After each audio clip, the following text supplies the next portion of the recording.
Can we go ahead and get started? Yeah, that'd be great.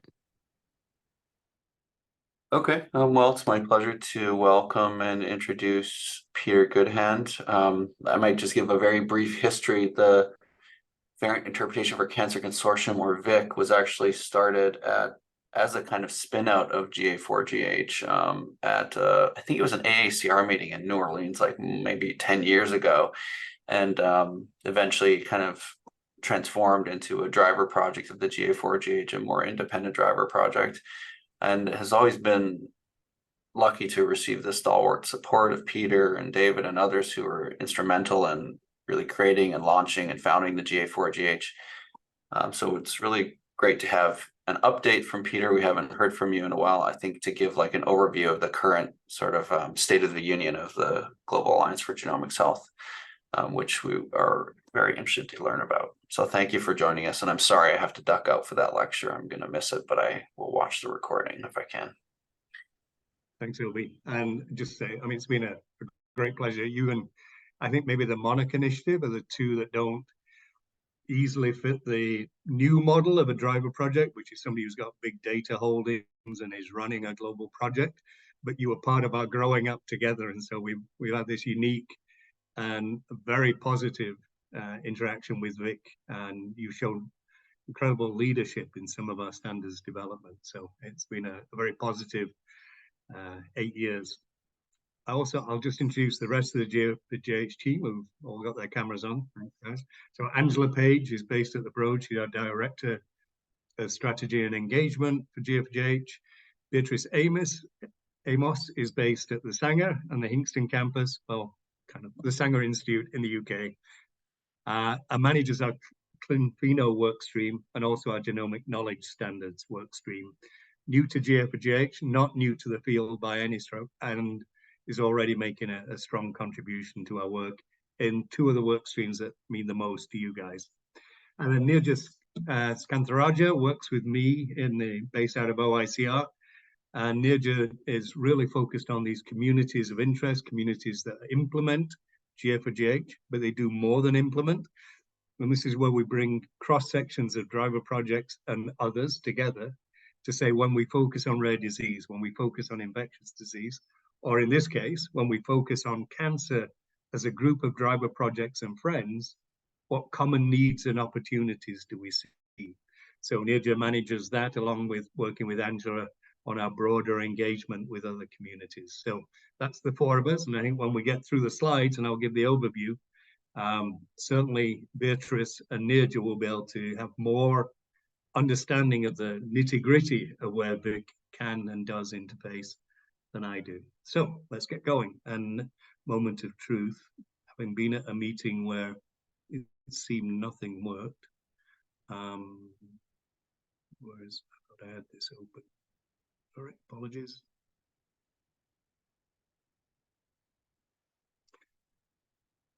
And one of the other, try and bring it up because I can't see where. No, that is not it. I can look for it, Peter. Yeah, I can try. Just give me a sec. I checked it, I had it open immediately before we came on, but so I can do. Yeah. Other news for everybody, if you're not aware of it, is we just had our 11th plenary in San Francisco, which is our second in-person meeting post-pandemic. And I think in the running up to the pandemic, we used to measure success by how many people do we get into a plenary meeting. And certainly Barcelona and the recent one in San Francisco were incredibly positive and engaging meetings. And so I think we're starting to measure these meetings, whether it's Connect or plenary, not by how many people are in the room, but how interactive are they, how engaged are people while we're there, and most importantly, how productive are they and what comes out of these meetings. So for those of you who've not been at a Connect or a plenary meeting, you are welcome. We're increasingly going hybrid, so participation is easier than it used to be. Next slide, please. So going all the way back to the beginning, Global Alliance has been, now we just celebrated our 10th anniversary. It really took shape in 2013 and we came publicly out with a name and everything else in 2014, but we were definitely up and running 10 years ago. From the beginning, it was never about bigger, better, faster genomic research. It was always about creating the opportunity for genomic research to impact human health on a global scale. So that vision, that mission has not changed from the very beginning. A lot in the environment has changed, but the actual mission has stayed the same. Next slide. So we do this, obviously we're focused on international data sharing, though we often say to people who are still early in their data sharing journey and their trust building, use the tools to share internally, use it to share inside your institution, inside your state or province. And when you're ready and able, use these same tools to share internationally. We do understand that as we get further and further across that translational continuum and closer to health, the barriers to sharing health data internationally are significantly greater than research data. Because the data is getting bigger and it's getting closer to health data, then increasingly we're using federated approaches. When we started GA4GH, cloud storage was just on the horizon. Halfway through GA4GH, cloud was normal and doing more than just storing data in it. And by now, almost cloud and federated approaches are the default of a new project that started today. And from the very, very beginning, and all the way back to David Hausler, we've been promoting interoperability, and it was collaborate on interoperability and compete on implementation. Whether that's as a company or as an academic group, you can compete on having a better implementation than anybody else, but collaborate on the interoperability. We do it through a whole bunch of different ways, and I think we have a new version of how you can contribute to GA4GH coming up in a few slides. Next one. This is our GA4GH ecosystem. When we started, we had 8 countries and 73 organizational members, and today we're active in over 100 countries through our driver projects primarily. We got over 500 organizational members, of which about half are industry. We are a bit different from most academic-driven organizations in that we see industry as an integral part of our community, not the people who pay money and run an exhibit booth. We need industry, and again, closer to healthcare, most healthcare institutions will buy a vendor-provided product, and they may never know they're using a GA4GH standard. The core, the engine of GA4GH are those 450 active contributors, human beings with expertise, whether that's regulatory ethics or technical bioinformatics, software development, but those individuals are the heartbeat of GA4GH. We've just announced some new driver projects and retired some with our grateful thanks, so we're at 28 now. I'll show you those in a minute. There's way over 200 implementations. Certainly, if you look at things like BAM and VCF and even CRAM, there are thousands of implementations, but we tend to track the newer things. And by now, we've produced 44 GA4GH products. Next slide. This is the timeline. As I said, we actually did the pre-planning in the 4th quarter of 2012, and then first meeting in January 28th, 2013. I will say that period from 2014 to 2017 was very much like a startup company. Angel investors, which were the 3 host institutes were our angel investors paying for it all. And we were as much of a social movement as we were a standards development organization. We didn't have the cred to attract any major driver projects, so we developed 3 alongside us: Beacon, Matchmaker, and BRCA Exchange were the 3 we worked with in the beginning. Then along came VICC, and there was talk of a bigger cancer new driver project, but we pivoted in 2017 and went to a whole new model and happily took VICC from that interim stage of just about to become a demonstration project and turned it into a driver project.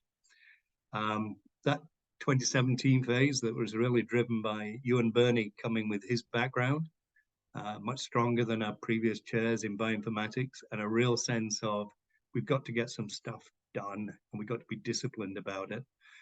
So we grew up and we became much more organized. We formed GA4GH Connect as a strategic roadmap, recruited new driver projects over the next few years that had genomics at scale. And our gap analysis that Andrew Morris and Heidi Ream led did both internal look and an external look and said there are three major imperatives for GA4GH. Make sure the standards work together. Look for interoperability and alignment between the standards. Make the standards easier to implement in multiple environments, including low resourcing environments. Not everyone has a 20-person plus bioinformatics group. And engage, get closer and closer to healthcare. And as you do get closer to healthcare, realize it's not about GA4GH genomic standards. You've got to connect to things like ISO and HL7, HL7 Fire, because those are the standards used in healthcare. That list has grown. We're talking now about OMOP standards. We've always been close to HPO, but obviously that's optimized for rare disease. Strategic refresh really said those imperatives are still the right things to be focused on, but you need to start putting some action in place. Start actually delivering on these things. So focus our energy on tangible things that will actually implement those three imperatives. Next slide.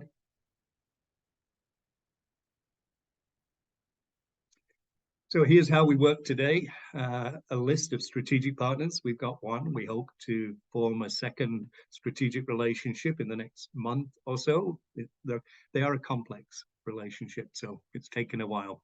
But Elixir has been a very successful strategic partnership for us, and we'd love to get that second one in place.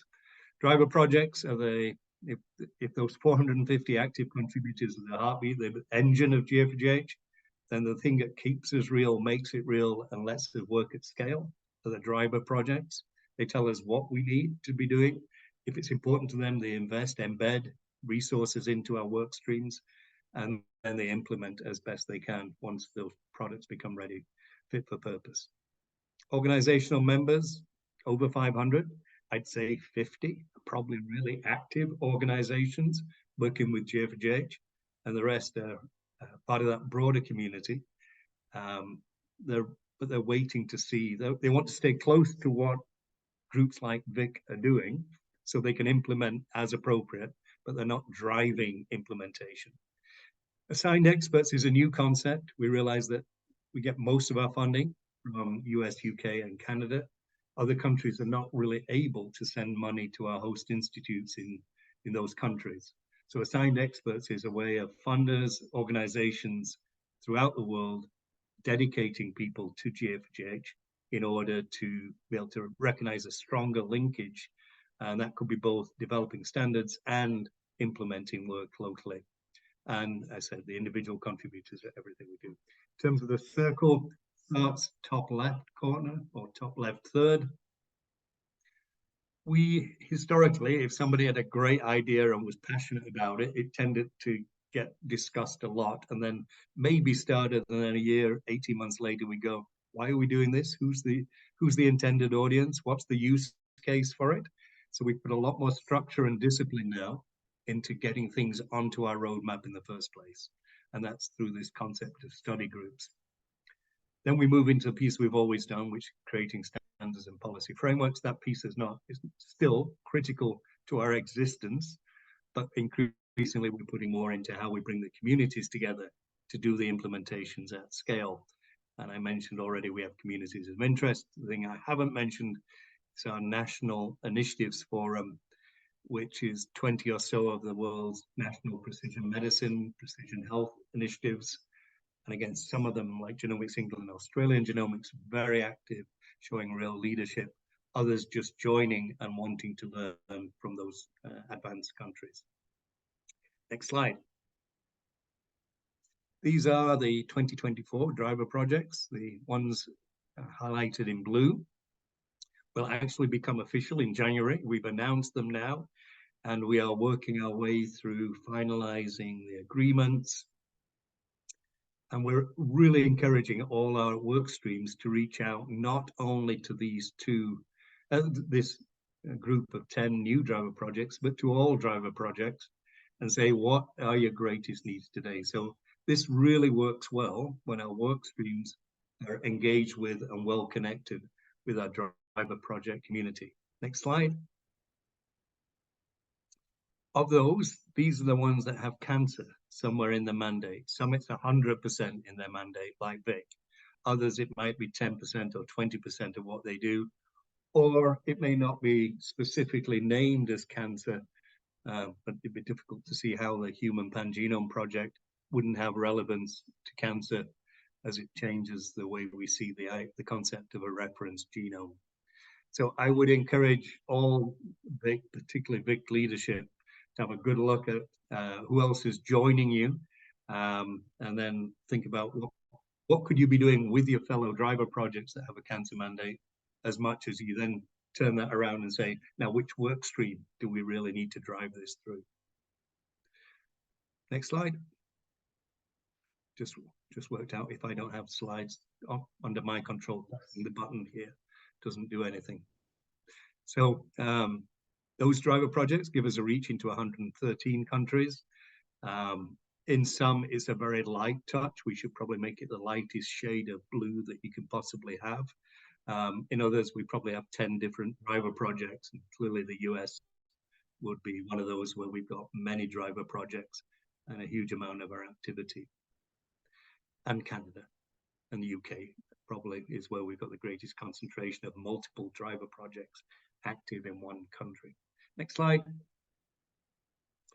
Cancer community, the first of our disease-specific communities to be established. It's been up and running. It's gone through some transitions. It's still a work in progress. This is still, there is no absolute way we run the communities, but you can see here what we do, how we do it, and how we would really define success. And this is instead of work streams and GA4GH staff and leadership having to communicate with every driver project individually, bring together a group of driver projects, then say, who else could benefit from being part of this community? Who do you know? What other cancer initiatives out there have got needs and opportunities, or are doing it their own way, and they shouldn't be doing it their own way? They should be thinking about how they can work with existing GA4GH standards and products. So you can see, I won't read the whole thing, and Nirja is the expert on how this is working. But I can tell you it's active. It is not as active as we would like it to be. So it needs energy, it needs voices, and it's not healthy if 2 or 3 voices dominate the conversation, because that was absolutely not the intent of having a community of interest. It's to get multiple voices bringing different perspectives. Next slide. The cancer community meetings, you can see some of the standard showcases that gone on, some upcoming presentations, and as you would know from that driver project slide, I'm sure that we'll be looking to get some of the new driver projects that have cancer in their mandate coming up into 2024 presentations as we move forward. Next slide. Clinical and phenotypic data capture work stream is clearly another, it's our closest touch to the healthcare in many settings. Phenopackets is approved not only as a GA4GH standard, but also mirrored as an ISO standard. And we've been fortunate to work with TC215 at ISO, who is health informatics and one of the most open to working with other groups. There is a pedigree standard that's in development. It's stalled a little bit. We need to reinvigorate that and get it up and running. Clearly of interest when you look at hereditary cancers. Pharmacogenomics is still at the study group stage, and we're just beginning to have thoughts about AI in this context. Beatrice manages this and will be more than happy to answer all complex questions when I stop talking. Next slide. And we can apply that exact same statement to GKS. You'll see there what's already approved as a standard, what's in development, what's at the study group stage, and where we might look more broadly. But I think VICC has played an absolute essential role in the development of genomic standards, and it's been a handful of individuals, and of course Alex, as much as anybody, has played his role in this area of variant representation, annotation, and we struggle with only having the part of the Larry and Alex show at plenary. So next slide. Well, I might have said this earlier, lots of different ways for human beings to contribute to GA4GH. It's great to have organizations. It's pretty essential to have funders, but without individuals, experts, whether they're assigned or they're volunteering their own time or energy, these are the many, many roles that we need and appreciate and value from individuals making a difference in GA4GH. Next slide. We do have an onboarding. We can be incredibly complex. Just understanding all the acronyms we use is about an hour's work just to work your way through a slide deck like the one I've just shown. So we do have, in terms of onboarding newcomers, making them feel functional, welcome, we put more effort into that process now, and we're more deliberate about it, if people, so that we can feel, if somebody's not coming through a driver project, again, GA4GH can be a big, confusing landscape to try and navigate, but we are taking it seriously. Next slide. And joining a work stream is the essence of ours. I would say, since this is a VICC organization, it could be that those that are critically important to VICC as a community are the ones we've identified, but there may be, depending who you are and what you do and why you're inside VICC, there might be other work streams that are just as interesting and relevant to you. If your organization where you work is not an organizational member, I would encourage you to get it in there. It's not mandatory, and it doesn't cost anything, but it will be good to have the broadest possible global representation. So if you're from outside the US, it's particularly important to try and get your organization. And there are about 4,000 people subscribed to our updates, and they're well received in the field of genomics. I think that is the last slide. Thank you, Angela. No problem, that's it. So, as I said, if it's an easy, positive, friendly question, ask me. If it's complex and detailed, Nirja and Beatrice are going to storm right in there and answer. Thanks, Peter. That was really great. I do have a few questions. I was just curious to hear a little bit more about the National Initiatives Forum. I don't think I've interacted with that group. I was kind of wondering if you could give us a sense of what kind of things go on in that forum, or what its goals or interests are, examples of tasks that they've taken on, or topics that have been sort of hot discussion points. Well, part of the reason you might have missed it, Malachi, is that we keep changing the acronym and the name of it every few years. So it went through national initiatives, it went to GIF, Genomics Health Implementation Forum, and now it's back to national initiatives. I'll let Angela take that one before she has to leave. You did not prep me for that. Oh, come on. Just kidding. So I think Peter mentioned during the presentation this slightly, that Genomics England and Australian Genomics really kind of led the charge here, but they meet in conjunction with the GA4GH plenary meetings. We just had kind of an ancillary meeting to the plenary, and so we had about, I don't know, 60 or so people in the room, another handful online, and this is really an opportunity to for national initiatives like Genomics England, Australian Genomics, but also like Singapore Precise. Thailand has got something coming up, Qatar Qatar Genome Program of the Qatar Foundation, and a number of sort of similar initiatives where they're really trying to implement genomics in a health service, or doing a kind of large scale research project like the All of Us Precision Medicine Initiative, which does have sort of this end mandate towards health. And, one of the things that I think we have heard is a lot of people going to Genomics England to ask for advice on how to set up a national genomic medicine strategy, and Genomics England kind of having to go talk to all of these different groups one to one. And I think that is really great that they're able to do that, but what can we do if we get all of those groups together to learn from one another in multiple sort of axes? And it's really kind of amazing group. When we do meet, we took a bit of a hiatus during the pandemic and found that virtual meetings was not ideal for this particular context, because it's really about kind of conversation and collaboration. So you asked, what are some of the things that have come out of it? At the moment, I would say the majority of things that have come out of it have been these sort of Australian genomics, Genomics England touch points, where they've sort of identified a couple of projects like their Panel App project and Sharient, which are sort of projects within the national initiative that then they're sort of helping to share out more broadly, sharing the code and actually just kind of like learning from one another how they're doing variant interpretation or whatever it is.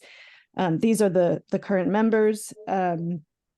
And there was one other thing I wanted to say. Oh, the other big thing that has come out of it is sort of operates similar to a community of interest, where they sort of are talking about this specific use case where the use case isn't disease specific, but actually sort of program specific, where it's like, how does this work, setting up a genomics initiative at national scale and sort of integrating with the health service.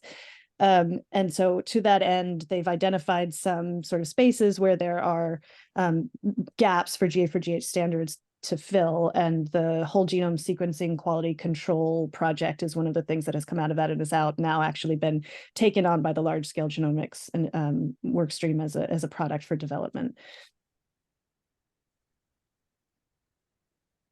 Just wanted to demonstrate that I actually can share screen. You did great, Peter. I do need to jump off. I might try to join just by phone call, but before I go, I also, just totally off topic, but I wanted to mention that Peter mentioned the assigned experts, and I wanted to let this group know that VICC is like doing an incredible job with this. As far as our count, we have 4 members of the VICC community who are contributing to GA4GH at a level of 30% or more of their sort of full-time job. And I think probably some of you are on this call, and it's a really great, and we're so grateful to that. So yeah, exactly. Thank you. So I will see you and hear you later. I'll just follow up on that. So that the learning was, if we ask each driver project to give us 2 FTEs. If they spread that 2 FTE over 10, 12 people, and it's little fractions on the edge of many, many desks, it's it's less productive, less effective than if they can dedicate 3 or 4 people to spend a significant. That led us to the idea of what we really want of people who have a lot of their job is GA4GH. It could be implementing GA4GH in their environment. It could be inputting into standards that are critically important. But if we can get somebody who's 30% of their time is actually working towards GA4GH, we'll count them as an assigned expert, because clearly, unless they're doing it all weekend long, this is an assignment to do it. It's not something they're just doing it on their own personal time. So we really hope that some of the international funders will say, yes, we like the model, we get the benefit, and we will pay for an assigned expert in Singapore, in Japan, in Africa, to try and get that depth of connection that you don't get with 10% of somebody. So thank you. Any other questions or comments from the audience?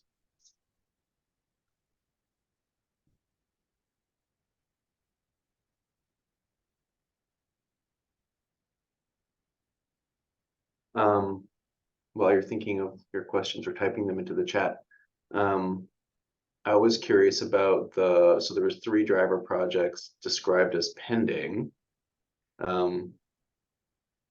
And one of them caught my eye, the genomic data infrastructure driver project. Is it too early to describe any details about what that? We can describe it. It's just, I think they wouldn't mind me sharing that because it's such an incredibly high-profile initiative in Europe. We needed to make sure that every little detail of what it means to be a driver project was understood by them in terms of contribution, acknowledgement, recognition, and also making sure we're not double counting people, because some of the same individuals who are part of other driver projects are now part of GDI. So we've just done, and it's the same with the other 2. So they're in, we've announced them, they're the full intent. We just wanted to make sure that we didn't assume until we got a signed agreement that we were actually putting them on the full list. And as I say, these are 2024. So every intention that by probably within the next couple of weeks, we should have that, be able to move them from pending into just take that off the screen. GDI is probably already, they're in pilot phase. Certainly as far as I've seen personally, it's the biggest implementation of GA4GH standard, of multiple GA4GH standards at scale. So GDI is the infrastructure project being built by Elixir that will operationalize beyond 1 million genomes. So beyond 1 million genomes was this declaration by 20 or more European countries to share genomics data and health-related data. So it's the biggest, clearly the biggest multi-country genomic data sharing initiative. But at the, prior to GDI, it was a concept, a commitment, a declaration of intent. GDI is the infrastructure that makes it work. And people who are building it are long-time contributors to GA4GH and implementers of it. And with their Elixir background, they're basically, you can track their entire pipeline and see where GA4GH standards come into it. They presented it, we can share, and they've just done shared a link.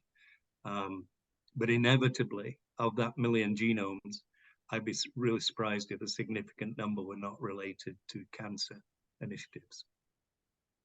Yeah, just to add on to that, I think after kind of the infrastructure has been built, they're looking to focus on cancer and infectious disease use cases. So there will definitely be some kind of overlap here with VICC. The other one, Malachi, is the European Open Science Cloud for cancer. So the European Open Science Cloud is a broad, multi-discipline approach to the science cloud in Europe, but this is specifically for a component built for cancer. Less at the variant type level, but certainly building up that cancer data sharing ecosystem. What about EOSC for cancer? Yeah, that's what I was just talking about. It's the European Open Science Cloud. Oh, okay, I see. And heavily led by colleagues at the group in Barcelona. So where I know you had some participation from Barcelona in early days of VICC. Didn't you have one of the groups was Barcelona? Yes. Wes was asking in the chat whether you wanted to say anything about the open co-lead position for ClinPheno workstream. Yes. I guess that one in specific, and in general, what one looks for in a workstream leader, or why one would want to participate. Okay, so that's the easy one, and then this is just, well, I'm giving the overview. What is a workstream? What is a great workstream co-lead? Can you just think through where we're at in the process? I don't know the details of when we posted it and when we're closing, but workstream leads generally have got a breadth of perspective. They're not focused on one narrow standard or one topic. So we've got some great individuals who lead very specific things. And without that focus and that expertise, that product would never get through. What we want in the workstream leads is somebody who can look over half a dozen of those projects and say, so these are the 2 that are in production mode right now. These are at study group. These are the ones that we did 2 years ago and need to be refreshed and are not being used in the way we'd hoped. So we need somebody who can take a look at the whole of the workstream. We need somebody who is kind of both friendly and tough at the same time. So for a workstream manager, a GA4GH workstream manager, I think the ideal is there's 3 of you leading that. There's the 2 volunteer co-leads and the manager, and they're in it together. The manager's job is to make sure he or she knows all the GA4GH processes, requirements, timelines, protocols by which the workstream operates.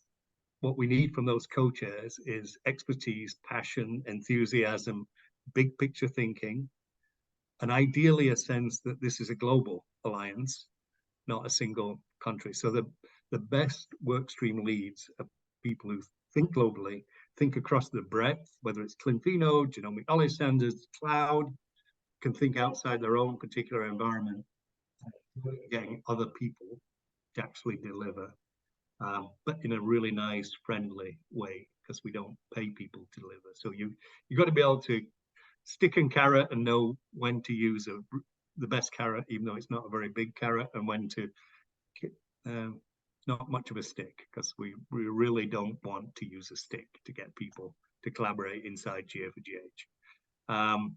So yeah, fantastic description. Beatrice, did I miss any? What are the characteristics of the best of our workstream co-leads? I put a description in the chat, Peter. The nominations only went out yesterday, so do feel free to apply. And Peter, you gave a great example of what a lead would be and what we're looking for in the ClinPheno work stream. We're really excited to work for you. As I said in the chat, self-nominations are welcome. We'll go through all those at the end of the month and announce that. We'll be really happy to have you join us. Nirja? So the other thing, and Nirja's led a lot of our work on EDI. I was probably, did I just cut you off, Nirja? Anyway, I'll stop in a minute. So the other thing we look for inside the two is a good balance. So in ClinPheno, for example, if we've got somebody who's very heavily based in clinical or health informatics, we'd want the other chair not to be more in the research that faces into healthcare, or more on the phenotypic research side. We wouldn't want two co-chairs with exactly the same experience. We try never to have two co-chairs in the same country. We don't always succeed. For the group of 16 individuals overall, we look for global balance, gender balance, but we go with leadership qualities, and then we try and make sure that we're being representative. And in some of the groups, the really technical, nerdy groups, it is really difficult to get gender balance in at the beginning or geographic balance in at the beginning. And so we encourage those work streams to say, look at yourselves as to how you can get a more diverse group of people coming in at the beginning, elevated through product leads, and then from product leads, be candidates for work stream lead in the future. Nirja, anything else I missed on the EDI aspect of this? No, I think you covered everything on the EDI aspect, to be honest. And I think I just want to add one more quality that I don't know if it was brought up, maybe it was. And then I want to bring up also another opportunity in addition to the ClinPheno lead. So for that quality that I am not sure was brought up, I think it's really important for the leads to also understand how their group fits in the context of GA4GH kind of at a higher level. I think leads with kind of that bigger vision tend to be more successful, just in my experience, because they kind of know how to use the other groups, and they know when things need to move to other groups. And I think that's especially important now with these new groups that are coming out from the communities of interest and the GA4GH Implementation Forum and NIF. And then the second opportunity that I wanted to bring up is that we are actually also looking for a cancer community co-lead. And I think that's very relevant to this group here. And so that is very similar to a work stream co-lead. The only difference is that in the community of interest groups, we're not really developing any standards. Instead, we are identifying opportunities to develop standards, which then kind of go on into study groups, and then eventually move into work streams. And so it's kind of at a higher level of thinking. And so I'd like to open that opportunity up to the individuals here, and that will also go out kind of to the broader community soon. But I wanted to let everyone here know. Oh yeah, so Wes, thanks for the question. So that application isn't out yet. So it was out kind of recently to the cancer community internally, but I think we're opening that up. And so that link will be available soon, and I will be sure to send that out to not only our cancer driver projects, but also kind of more broadly.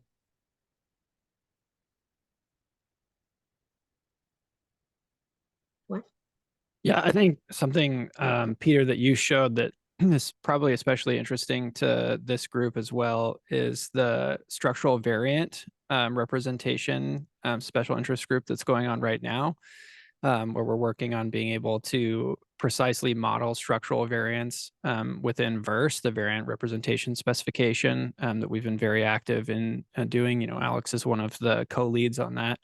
And then, as Peter also had on his slide, the new categorical variation group that's starting to spin up, where we're working on precise modeling of categorical variation concepts, these concepts that you often see within knowledge bases that are much more broad, such as like a exon 3 mutation or a BRAF gene mutation in a broad scope, and being able to have precision machine transfer of knowledge, you know, across those systems. And so if anyone's interested in getting involved with those, I would highly recommend reaching out to any of us. I can point you to the GA4GH, or Beatrice, who's on the call now, is over those as well. So I would highly recommend getting involved if those are topics you're interested in. Yeah, I think that's, this is Beth. I think that's really timely announcement, Wes, because with the VERSE group working on structural variants, and with VICC and AMIA coming out with a joint group looking at different gaps in structural variant representation and recording, I think it would be judicious for probably me or Chen or somebody, or maybe a couple of representatives from our group, to sit in on the VERSE group and make sure that we're complementing each other and moving forward in a efficient way. So thank you. Yeah, those meetings are Thursday mornings at 7 a.m. Eastern, Beth, just so you know, because Daniel Cameron is one of the co-leads for that group, who's based in Australia. Okay, got it. You could forward the meetings to me, and if I'm able to join during breakfast with my kids or something, I will. Yeah, all those recordings are online as well. So you can always go back and watch those recordings, and everything that comes out of that. There's also a GitHub for it, so that you can see kind of schemas that are being developed and things like that as well. And I can point you to all those, Beth. That'd be awesome. Thanks. And to anybody who's interested on this call, there will be a recruitment email going out this week for that special interest group. I see a couple people on this call that have expressed interest in the past.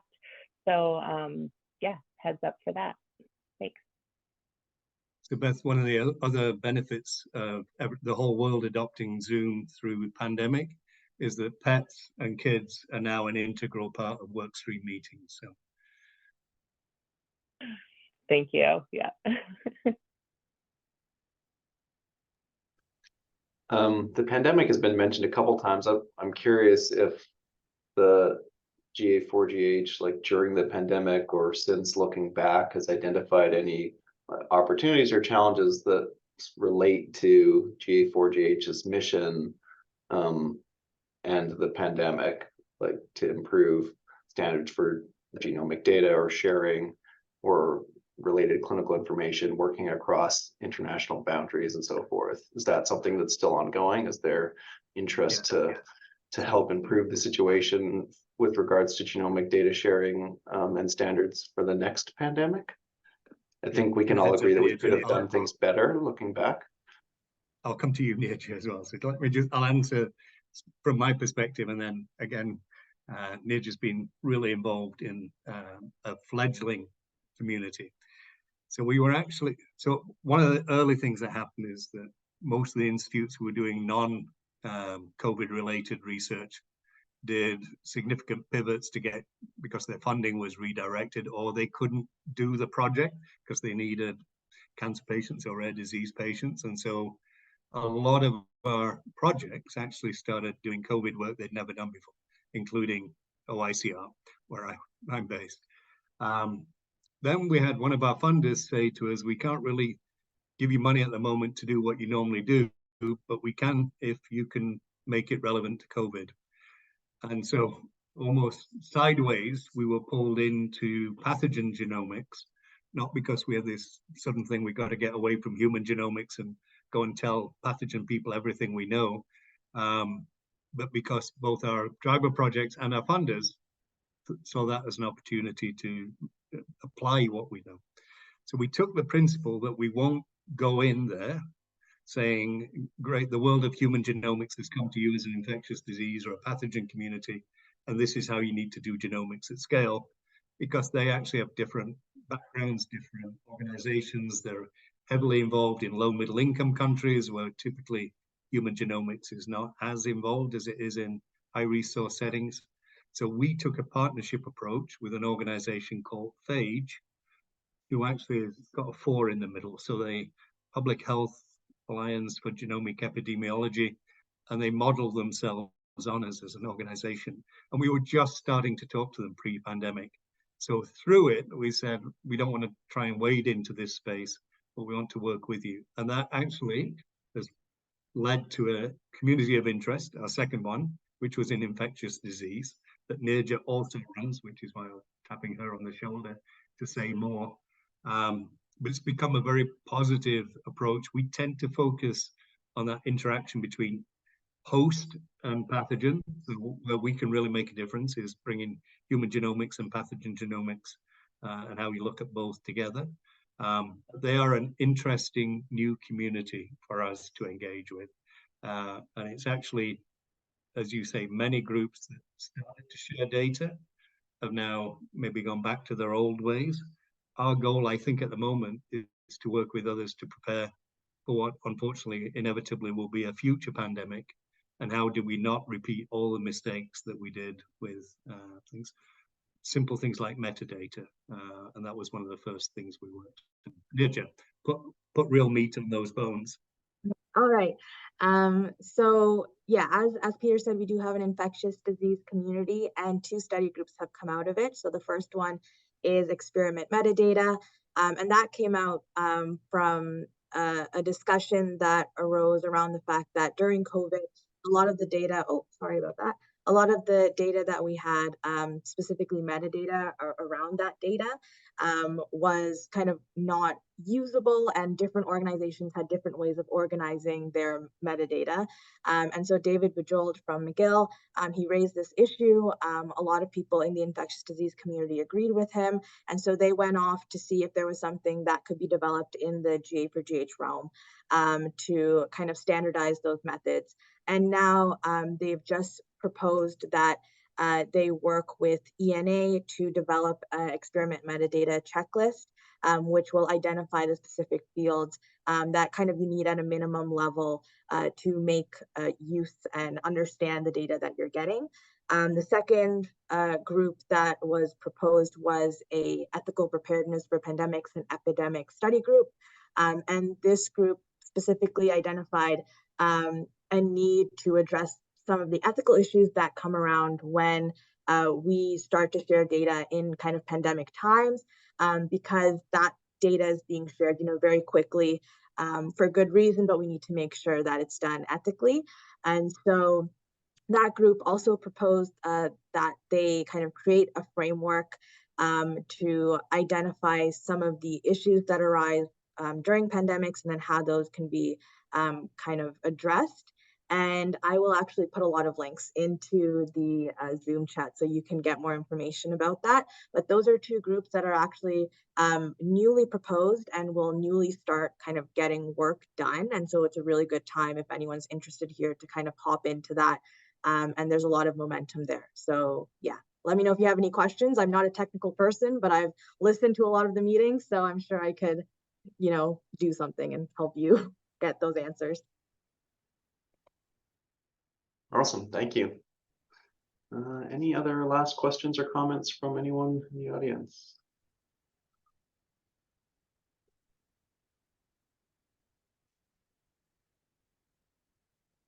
Okay, it's been a really great discussion. Thank you so much, Peter, for joining and for bringing your very informative colleagues, Angela, Brenda, Nirja. It's great to hear from all of you. We really appreciate you taking the time to connect up with the VICC group again, and we really look forward to continuing to work together going forwards. With that, I think we can close and give everyone 10 minutes back. Peter, one last comment, or? No, I was just saying, it's actually on your last comment, but it shows the value of multidisciplinary approaches to these things. So I'm in Geneva at the moment. I'm attending a different meeting, but on Thursday we're going to meet with a new technical advisory group to the WHO.